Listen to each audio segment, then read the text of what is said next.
beaucoup pour cet exposé magistral, cette interpellation à mon égard et qui me permet de donner quelques éclaircissements.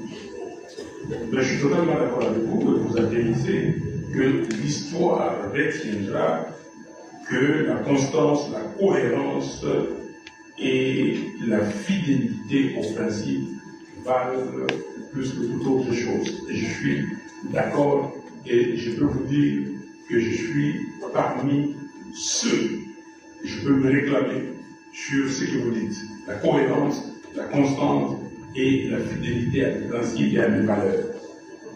Il y a des choses que vous voyez et je vous demande de suivre ce qui se passe dans le monde. Si vous prenez vos principes et j'aimerais que quelqu'un, vous-même, honorable fiston, de passer ici et de dire quels sont ceux de mes principes que j'ai altérés. Il faut me le dire. Alors, on va aller dans le détail. Je prendrai un peu plus de temps parce que... c'est accordé, Monsieur le Président. Merci beaucoup.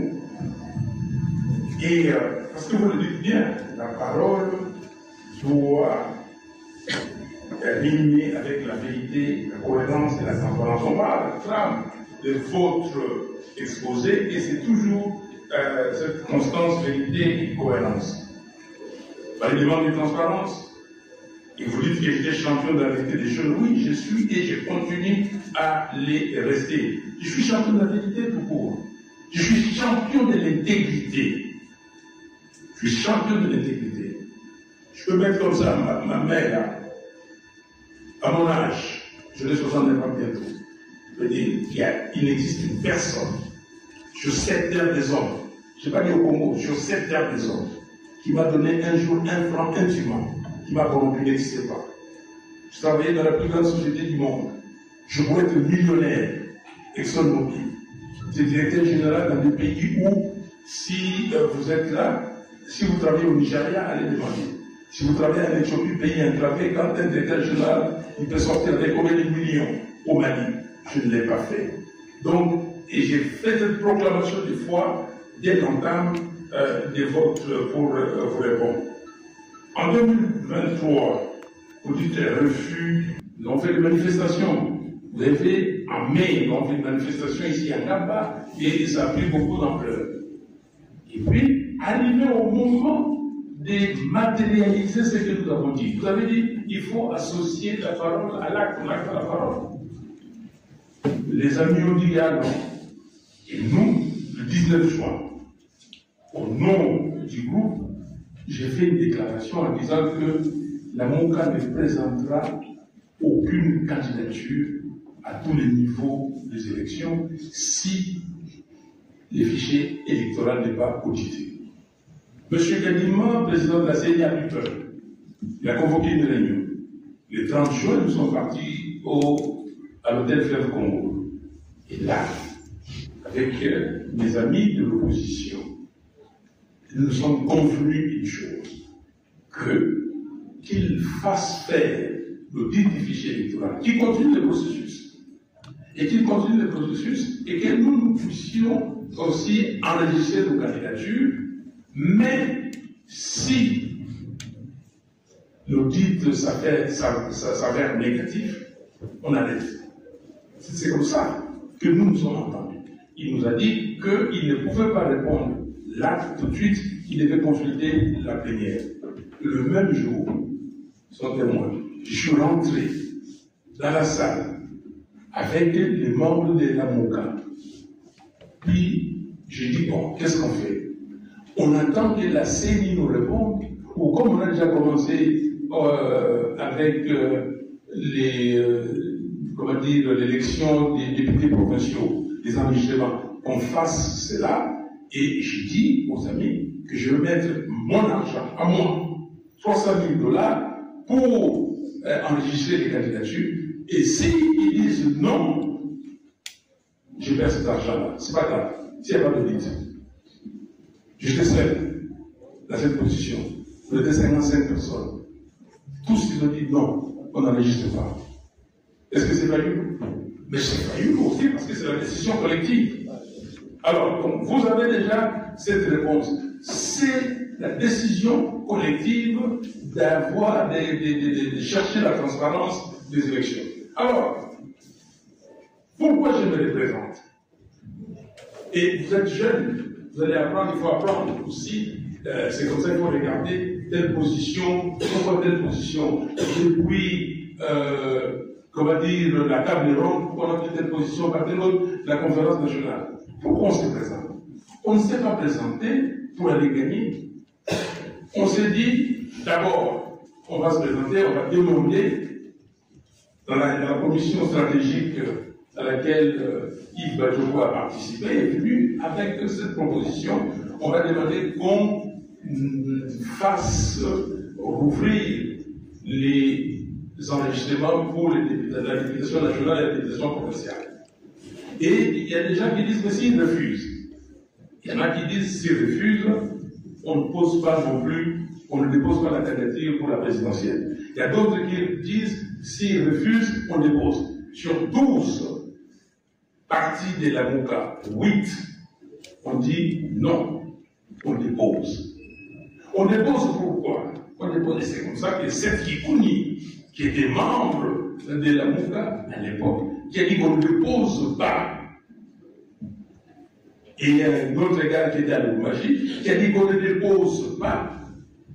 Maître Nico Maïngé, qui a dit qu'on ne dépose pas. Seth Kikouni et ses membres, et un autre, Chivapa, ils sont partis, ils ont quitté la MOCA. Ils ont dit que non, nous sommes stricts, on ne dépose pas. Nico Maïngé a dit que non. Moi, je me rallie à la position de la majorité, il est revenu. Et on dépose pourquoi? Parce que nous avons déjà compris toutes les manœuvres qui ont été faites pour la tricherie. On savait que dans les bureaux de vote, c'était les directeurs d'école, c'était les membres de l'Union sacrée, que tout était fait, qu'on avait mis des dames, des vieilles dames qui savaient lire et écrire, et des papas, quand une vieille dame qui ne sait pas lire et écrire vient, cette dame-là vient, on dit vous voulez qui? Et puis eux ils votent. La dame ou le monsieur. Donc, nous savions. On s'est dit, on va troubler ces mécanismes. Entrer, ça va changer. Et par le fait que nous avons décidé d'entrer, ils ont donné des machines à tout le monde. Vous n'avez pas vu des machines? Et ces machines ont discrédité cette élection. Et ils se sont dit que non, même si on donne des machines, faisons les élections en plusieurs jours. La loi dit, c'est en 10 heures, une journée. Et donc, c'était fait à dessein. Et c'est la stratégie. Si vous ne connaissez pas la stratégie, vous le voyez de loin, vous dites qu'on change. Sinon, Félix serait aujourd'hui élu dans la tricherie là, mais que personne n'aurait vu la tricherie, et il serait légitime. Et tout le monde entier a vu que ce n'était pas légitime. Donc, vous avez compris pourquoi nous l'avons fait à dessein. Nous sommes partis, parce qu'il s'était dit déjà, ah oui, il a parlé de vérité des jurons. Là, on va lui démontrer, on va lui donner 6 députés, c'était déjà calculé. On va lui donner 6% à la présidentielle. On le savait. Si vous faites de la politique, ou même dans la vie tout court, il faut vous renseigner, il faut avoir l'information. Donc, alors, vous posez des questions. Comment expliquer ça? Je viens de vous expliquer. Qu'est-ce doit comprendre la jeunesse? La jeunesse doit comprendre qu'elle ne doit pas être comme des moutons de pâturage. Allez comme ça. Et je vous ai parlé d'avoir des think tanks. Je vous ai parlé de vous former, de vous informer. Tout ça. La jeunesse doit comprendre que la vie, ce n'est pas une équation à un inconnu. Ou quand j'étais à l'école primaire, quand on me disait -1 plus 1, je disais c'est impossible. Mais quelqu'un me dit non, mais quand vous allez à l'école des orientations, vous saurez que c'est possible. Et après, j'ai commencé à faire des équations plus compliquées. Après, je suis allé dans les intégrales. Après, j'ai fait la topologie avec des boucles ouvertes, boucles fermées. Après, la vie, c'est comme ça, c'est complexe. Et si vous ne voulez pas saisir cette complexité, et pour arriver à savoir ce qu'il faut, Et vous ne saurez pas faire des choses correctement. Vous continuez, honorable fiston. Vous dites à 2025, 7 ans plus tard, vous rencontrez Félix Tshisekedi. Mais vous voulez que je considère Félix Tshisekedi comme mon ennemi? Je vous ai déjà dit, j'étais en 2020, j'étais à Washington. Je dis que je vais pardonner. Je lui ai dit que si un chrétien a deux valeurs, la première c'est l'amour et la deuxième c'est le pardon, que je vais pardonner à tout le monde, y compris là, y compris Kabila. Quand j'ai dit que si Kabila quitte Goma, je vais le rencontrer. Comment vous trouvez ça? Donc il y a encore un problème de manque de constance. Il y a simplement volonté de chercher la solution pour le pays. Je ne veux pas, vous pouvez croire ce que vous croyez, mais je ne serai pas intimidé parce que je sais qui je suis. Et ce qui compte pour moi, c'est la solution. Si on vous dit, cher honorable fiston, que Nelson Mandela, quand il était à Robben Island, et je suis allé à Robben Island 2 fois, bon, quand Nelson Mandela était à Robben Island, qu'il avait déjà quitté Robben Island quelques mois avant, plusieurs mois auparavant, qu'il négociait, qu'il discutait avec des clercs. Vous allez dire qu'il a changé de cap? Je vous pose la question, honorable. Est-ce qu'il a changé de cap? Ou il cherchait la solution pour son pays? Et encore que des jeunes gens qui ont 20 ans, 22 ans aujourd'hui, il y en a qui critiquent Mandela. Mandela fait sa part. Mais c'est à eux de faire sa part. Si l'ANC perd en électorat, est-ce que c'est la faute de Mandela? Il a fait sa part. Donc, chers amis, plus tard, si je rencontre Félix Tshisekedi, c'est pour me dire, nous avons besoin de la cohésion nationale, nous avons besoin du dialogue, il faut le dialogue, ce n'était pas pour autre chose. Et vous allez plus loin. Est-ce que c'est un tournant stratégique ou abaissement, capitulation, changement des caps, où vous avez vendu la vérité des urnes, vous êtes un homme qui s'est contredit? Non. Les gens qui se croient, que j'ai dit à tout le monde, j'étais à l'Assemblée nationale, j'ai dit, si quelqu'un m'a donné de l'argent indûment, qui se présente. J'ai entendu que, oui, Félix Tshisekedi m'a donné 5 millions de dollars. Et vous avez gardé ça. Quand je lui Félix Tshisekedi, je lui ai posé la question devant les gens, il était là. Vous avez dit à tout le monde qui vous m'avait donné de l'argent, 5 millions, 13, 15 millions. Chers amis, et aujourd'hui, s'il a réellement donné, je l'ai dit ici, qu'ils disent, Fayoulou, tu es mon grand frère, mais non, je t'ai donné, et qu'ils viennent. Il n'existe pas. Je regarde tout le monde. Je dis, je vous regarde en face.